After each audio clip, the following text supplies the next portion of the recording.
देखिए, अभी मैं आप लोगों को अधिसंज्ञान मेटाकॉग्निशन शब्द को बता रहा हूँ।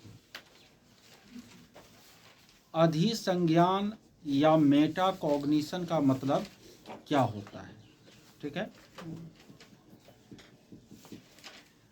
संज्ञान पर भी संज्ञान, अपनी समझ पर सोचना, अपने विचारों पर विचार करना ना, क्या कहलाता है? अधिसंज्ञान कहलाता है। अपने विचारों पर विचार करना, संज्ञान पर संज्ञान या अपनी समझ पर सोचना अधिसंज्ञान कहलाता है। जैसे क्वेश्चन पूछा गया था आपको सीटेट में लैंगिक मुद्दा से संबंधित, तो उसमें शिक्षक को क्या करना चाहिए, तो एक ऑप्शन था कि लैंगिक मुद्दों पर उनका अधिसंज्ञान होना चाहिए।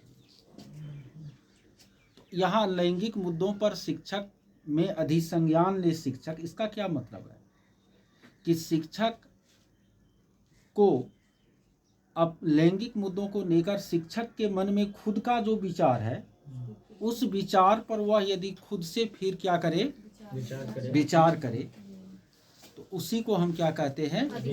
अधिसंज्ञान कहते हैं ना। यह संज्ञान से ऊपर का चीज है। वैसे भी संज्ञानात्मक विकास जो होता है वह 4 चरण में होता है, ठीक है। संज्ञानात्मक विकास कितने चरण में होता है? 4 चरण में। सबसे पहला चरण होता है अवधान, अटेंशन, यानी हम अपने ध्यान को क्या करते हैं? केंद्रित करते हैं।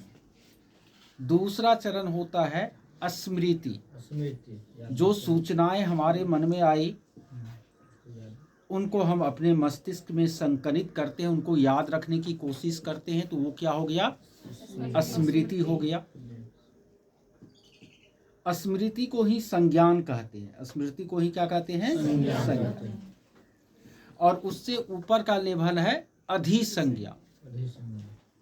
जब हम जो हमारे मन में स्मृति के रूप में सूचना या विचार आए हैं, उन विचारों पर यदि हम विचार करके उस पर कोई निष्कर्ष लेते हैं, तो वो क्या है? आपको अधिसंज्ञान है, मेटाकॉग्निशन है। तब जो है मस्तिष्क का मानचित्रण होता है, ब्रेन का मैपिंग होता है, और हम मस्तिष्क मानचित्रण में जो तथ्य है, जो संकल्पना है, उसको व्यवस्थित करते हैं। तो अधिसंज्ञान क्या है? बेहतर चीज है, अच्छी चीज है ना। विचारों पर विचार करना, खुद के समझ पर फिर से सोचना, खुद के समझ का आकलन करना कि वो सही है या गलत है, इसी को हम क्या कहते हैं? अधिसंज्ञान कहते हैं। सीटेट शब्दों का खेल है और शब्द को आपको समझना क्या है? जरूरी है। उनके बाद ही आप आत्मविश्वास के साथ उत्तर दे सकते हैं।